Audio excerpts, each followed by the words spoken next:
Bom dia, Espírito Santo. Oferecimento. Transportadora Colatinense. Leva e traz sua carga com segurança e rapidez.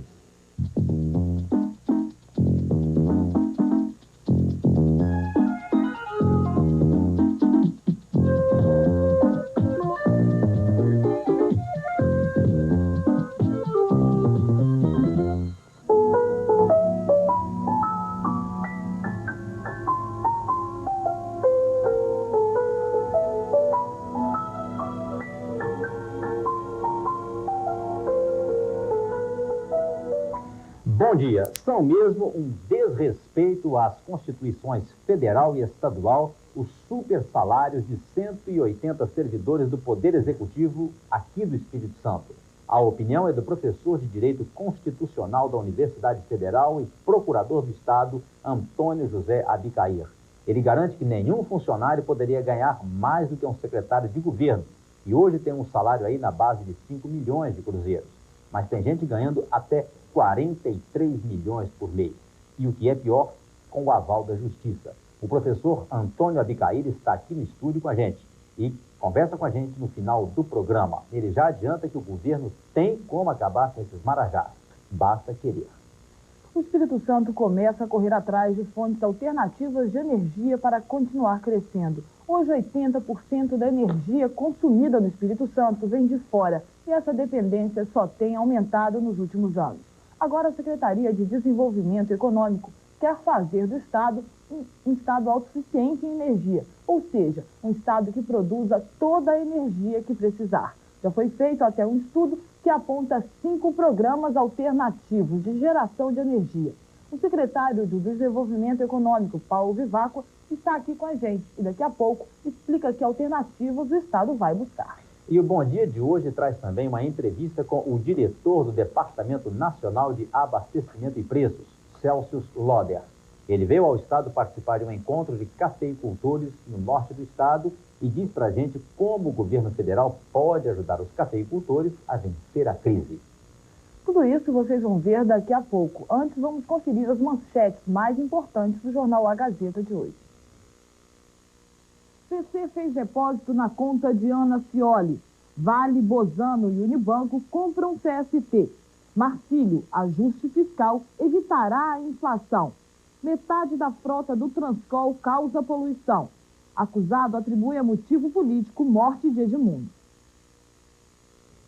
Vamos agora à previsão do tempo para esta sexta-feira. O céu fica nublado, mas pode limpar ao longo do dia. A temperatura cai um pouco. A previsão é do Departamento Nacional de Meteorologia e vale para todo o estado. Mas aqui em Vitória, o dia amanheceu com céu limpo.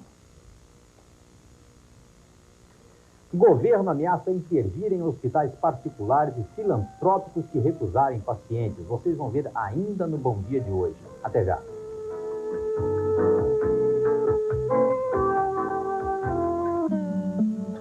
As pessoas estão mais descontraídas. Porque hoje é sábado. Um convite à praia, ao esporte, ao shopping. Porque hoje é sábado. A família vai às compras. Porque hoje é sábado. É o dia para comprar o seu Chevrolet. Porque hoje é sábado. A CVC espera por você. Porque hoje é sábado. Plantão aos sábados até às 18 horas. CVC, a sua concessionária Chevrolet. 341-2000.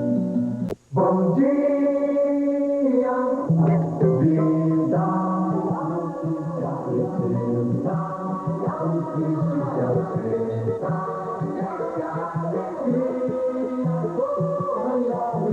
vida, que o sol vem trazer.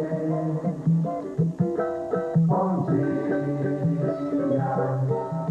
ai, come olhe o céu, que o sol vem trazer. Bom dia.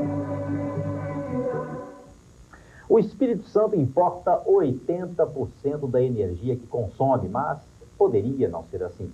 A Secretaria de Desenvolvimento Econômico apresenta 5 programas de geração de energia elétrica que podem deixar o Espírito Santo autossuficiente, isto é, toda a energia necessária para o Estado viria daqui de dentro mesmo, não precisaria gastar dinheiro comprando energia lá fora. O secretário de Desenvolvimento Econômico, Paulo Viváqua, é o nosso entrevistado aqui no estúdio do Bom Dia. E veja o detalhe, hein? Essas essa geração de energia elétrica poderia vir até mesmo do lixo produzido aqui na Grande Vitória. Secretário, bom dia para o senhor. Bom dia. Secretário, eu queria que, em primeiro lugar, a gente colocasse para o telespectador quais são essas fontes alternativas de energia que poderia o Espírito Santo buscar. O Espírito Santo hoje, altamente vulnerável no seu abastecimento de energia elétrica, porque importa 80% daquela que consome, poderia ser autossuficiente, gerando aqui empregos, gerando aqui impostos, gerando trabalho e criando boas condições aqui no Estado para a fixação de empresas aqui e seu desenvolvimento industrial. Nós poderíamos facilmente gerar energia a partir de carvão importado aqui em Tubarão e gases da CSP, energia a partir da turfa do norte do Espírito Santo, detemos 20% da reserva nacional deste energético, e energia a partir de biomassa de eucalipto em florestas que seriam plantadas, florestas energéticas, com esse objetivo. Além de geração à base do lixo na Grande Vitória. Grande Vitória produz lixo suficiente para termos aqui uma usina que equivaleria a meia usina de Rio Bonito, usina térmica, gerando energia elétrica, além de pequenas centrais hidroelétricas dispersas pelos rios importantes do estado do Espírito Santo. Agora, secretário, quem é que desenvolveria programas no sentido de abastecer o Espírito Santo com esse tipo de energia? Quem é que vai correr atrás disso? Bom, seriam projetos privados. Todos esses projetos apontados são bons negócios sob o prisma do investimento privado. Nós consideramos simples atrair investidores para esse tipo de investimento aqui no Espírito Santo, resolvidos os pequenos óbitos de caráter institucional ainda existentes. O senhor falou em floresta de eucalipto como uma das opções. Não tem eucalipto demais já no estado? Como é que é essa situação? Não tem eucalipto demais no estado. O estado, pela sua grande área, aquilo que hoje é plantado para a produção de celulose é uma fração muito pequena do nosso território. E o plantio de árvores em terras hoje não utilizadas para qualquer outro fim, na produção de energia, cria milhares de empregos dentro do Espírito Santo e segura o abastecimento energético de uma maneira até ecologicamente apropriada, porque arborizar, plantar árvores é recuperar o meio ambiente, mesmo que sejam eucaliptos ou pinos. Quer dizer, então faria energia à base do que já existe.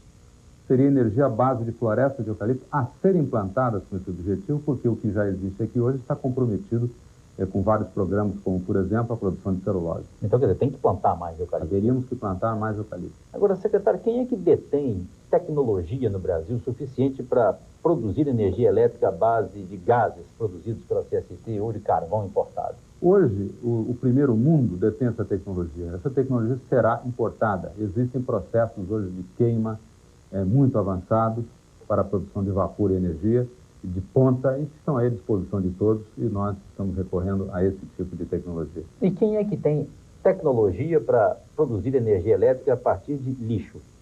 A Suíça, por exemplo, é um país que extensivamente utiliza esse tipo de planta energética, que resolve dois problemas. O problema ambiental, porque dá um destino ao lixo, e o problema energético da Suíça, porque produz energia. Mas esses não são programas caros para serem importados e implantados aqui? Não, são programas de investimento por quilowatt produzido bastante modestos e ao alcance de investidor privado. Enfim, qual é o projeto do Estado, então, secretário, em torno disso? Você tem as fontes, algumas são distantes daqui, por exemplo, estou dizendo na Suíça que se produz lixo. Como é que se traria essa tecnologia suíça aqui para o Espírito Santo? De forma muito simples, nós estamos preparando uma descrição das oportunidades de investimento nesse setor no Espírito Santo, está quase pronto, e nós vamos à cata dos empresários do setor energético do Brasil e do mundo. E temos bastante confiança de que o Espírito Santo poderá atraí-los.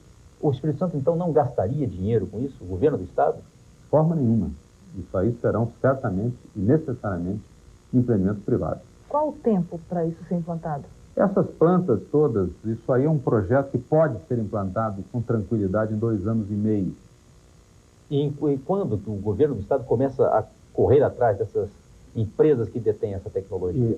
Agora, recebemos esses relatórios há um mês, os encomendamos há cerca de 2 meses, foram obtidos através de convênio com a Vale do Rio Doce, que é uma grande parceira hoje no desenvolvimento do Espírito Santo, e estamos partindo agora para a formatação desses dados em folhetos, em descrições empresariais, sumários executivos, para o mês que vem já sairmos atrás de investidores. Secretário, por que é importante para a economia do Espírito Santo produzir essa energia aqui dentro mesmo? Importantíssimo por duas razões. Primeiro, porque produção de energia é uma produção como outra qualquer, é um negócio, gera emprego, gera ICM, é uma indústria. Por esse lado é importante, lado econômico, estrito senso. Agora, existe um componente estratégico importantíssimo, o Espírito Santo importando 80% da sua energia, estando na ponta de longas linhas que trazem energia elétrica, por exemplo, do centro do país até aqui, num quadro energético recessivo, onde faltam investimentos vultosos. Com qualquer aquecimento da economia nacional, haverá falta de energia no Brasil, racionamento, e nós vamos sofrer muito com isso. Por razões estratégicas também temos que cuidar desse assunto. Secretário, muito obrigado ao senhor pela presença, pelas informações. Eu só queria saber do senhor quando é que se terá resposta já? Alguém querendo ou se interessando por um projeto como esse? Nós esperamos ter respostas já antes do final desse ano para uma parte desse programa. Eu acho que não custa repetir, né? Geração de energia elétrica a partir de gases da CST, geração de energia elétrica a partir de turfa no norte do estado, geração de energia elétrica a partir de biomassa, a partir de lixo na Grande Vitória, biomassa de eucalipto, lixo da Grande Vitória e de pequenas centrais hidrelétricas. Vamos esperar para ver. Secretário, muito obrigado ao senhor, hein? Cafeicultores fazem encontro para discutir crise no setor e governo federal antecipa o que pode fazer para melhorar a situação. É o que a gente vai ver daqui a pouco, depois dos comerciais.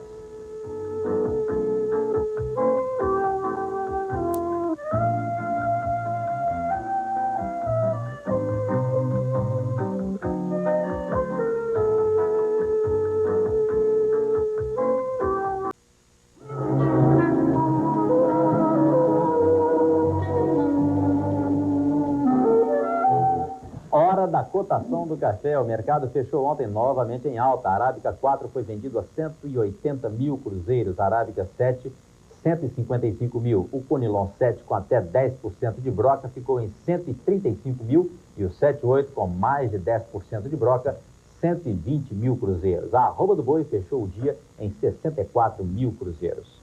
E vamos agora conferir os preços praticados na Ceasa hoje cedo. Tomate extra, 25 mil. Batata inglesa lisa, 50 mil. Batata inglesa comum, 35 mil. Alho nacional, 2.400. Pimentão, 15 mil. Cenoura, 12 mil. Repolho, 5 mil. Banana prata, 18 mil. Cebola, 28 mil. Vagem, 20 mil. Feijão preto, 90 mil. Chuchu, 5 mil. Inhame chinês, 14 mil. Quiabo, 15 mil. Couve-flor, 5 mil. Ovo branco extra, 66 mil cruzeiros. Os funcionários da Prefeitura de Guarapari entram em greve a partir de hoje.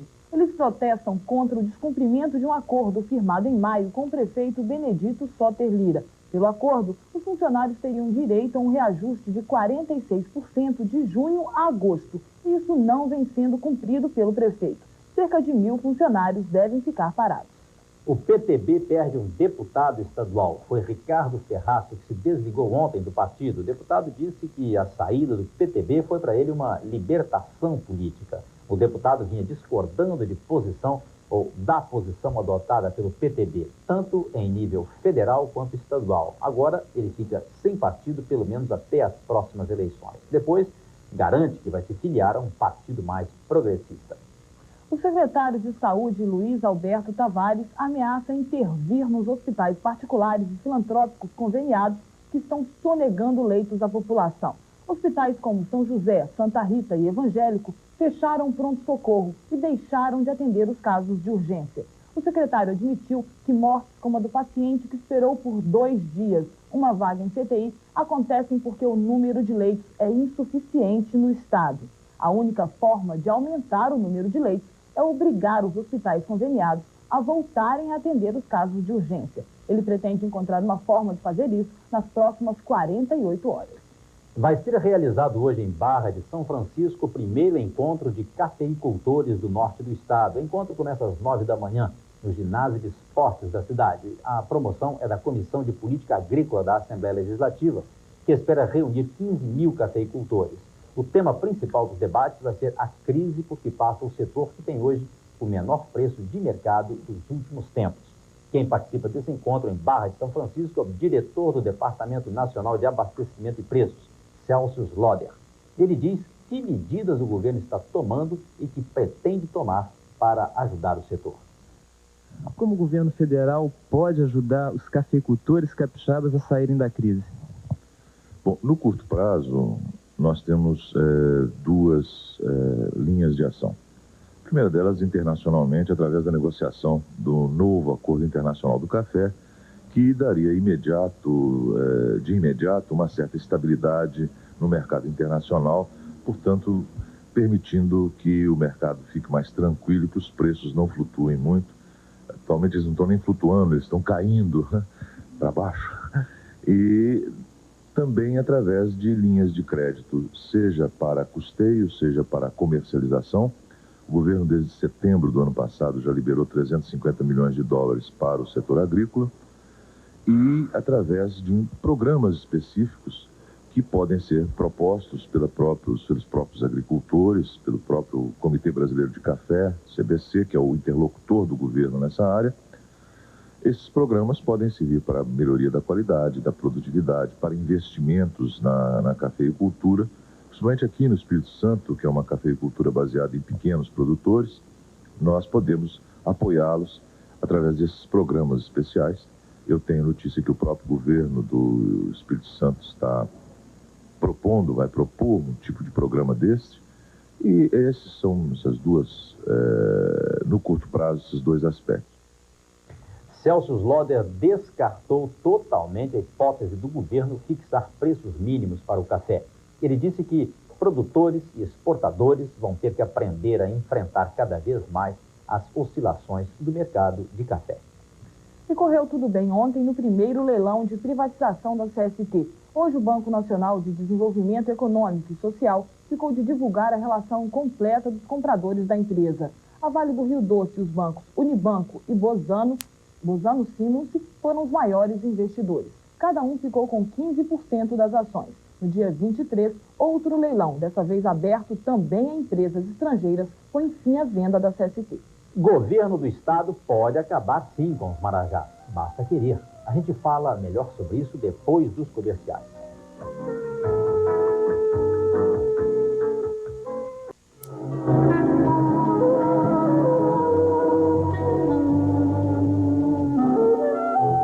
Essa questão de marajás aqui no Serviço Público do Espírito Santo é antiga. Há muito tempo que se luta contra pessoas que ganham muito dinheiro, mas continuam existindo essas pessoas.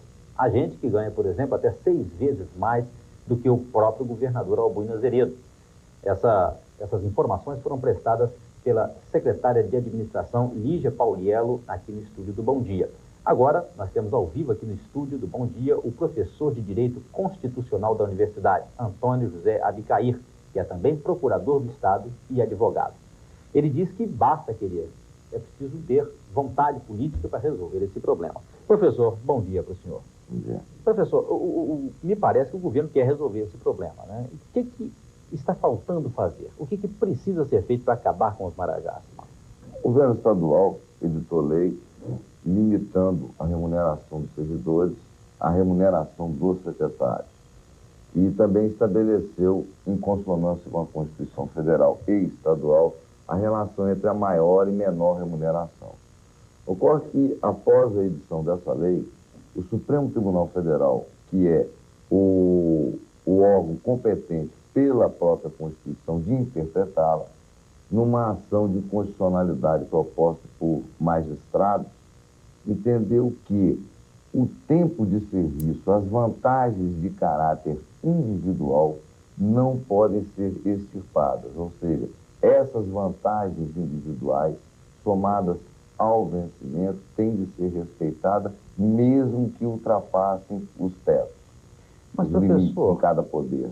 Esse artigo da Constituição fala que os valores percebidos como remuneração em espécie a qualquer título. Isso aí não define que todo mundo tem que ganhar o máximo, o teto sendo do secretário, ou do governador do Estado, ou do prefeito? Muito bem, Atos. Então, logo foi promulgada a Constituição de 1988, todos os constitucionalistas de escola, Celso Antônio Bandeira de Mello, enfim, José Afonso da Silva, de Lopes Meirelles, todos eles entenderam que a qualquer título significava que tanto faz ter vantagem individual como vantagens ocasionais pela natureza do local de trabalho. Ocorre que o Supremo Tribunal Federal, dentro de que é o órgão, como já disse, competente, entendeu que determinadas vantagens individuais, tempo de serviço, assiduidade, não estavam nesse ponto. Com base nisso, os tribunais estaduais e o nosso, Tribunal de Justiça do Estado do Espírito Santo, vem concedendo, quer por medida liminar, quer em definitivo, o direito aos servidores de perceberem a mais que os secretários de Estado. Isso pode ser mudado de alguma forma? Pode. A nível legal, tem que reformar a Constituição. Tem que se aprovar uma emenda constitucional e esmiuçando essas remunerações. E a nível legal, o Supremo Tribunal Federal ainda não firmou posição. A Procuradoria do Estado do Espírito Santo tem recorrido de todas as decisões pronatadas pelo Tribunal de Justiça, encaminhando ao Supremo Tribunal Federal e pendente ainda de julgamento. Secretário, então basta querer que muda, basta querer que acaba com os marajás. A fórmula qual é?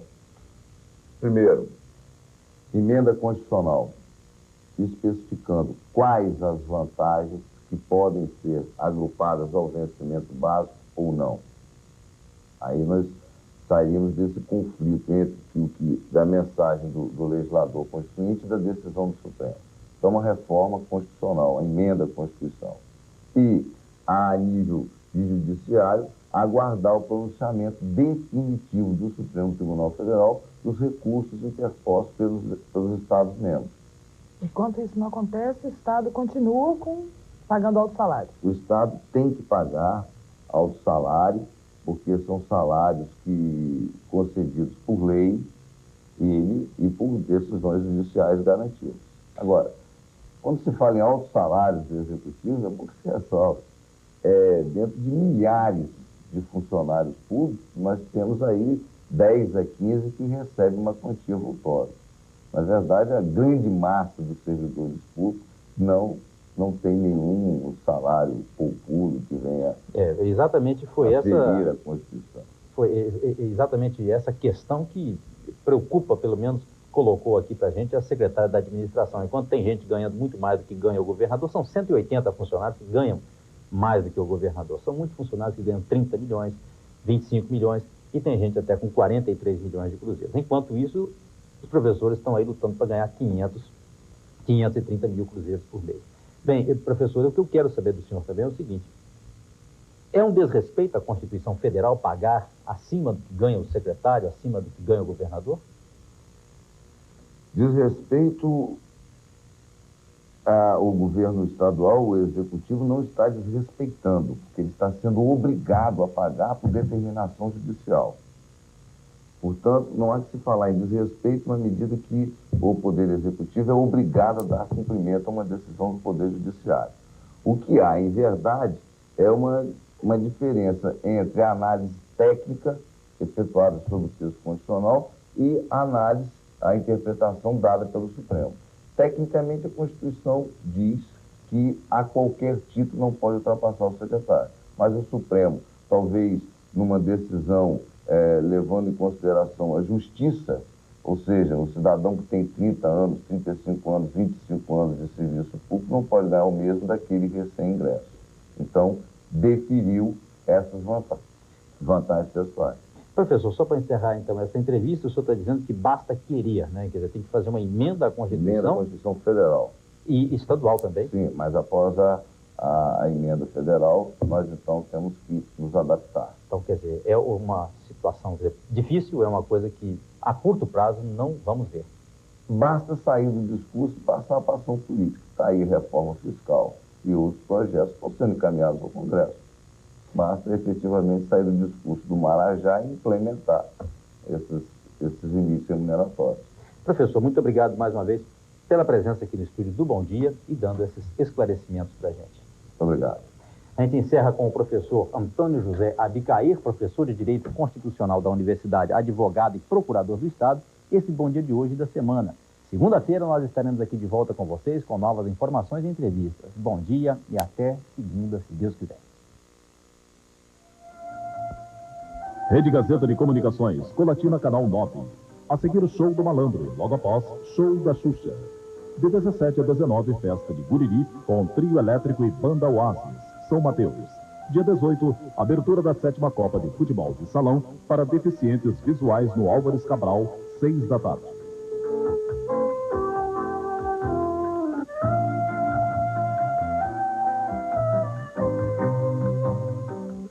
Bom dia, Espírito Santo. Oferecimento. Transportadora Colatinense. Leva e traz sua carga com segurança e rapidez. ZYA 530, TV Gazeta, Canal 4, Vitória, Espírito Santo. Julho 18 e 19, terceira festa da Vaca Fazenda São Carlos, Assombro, Guaraná.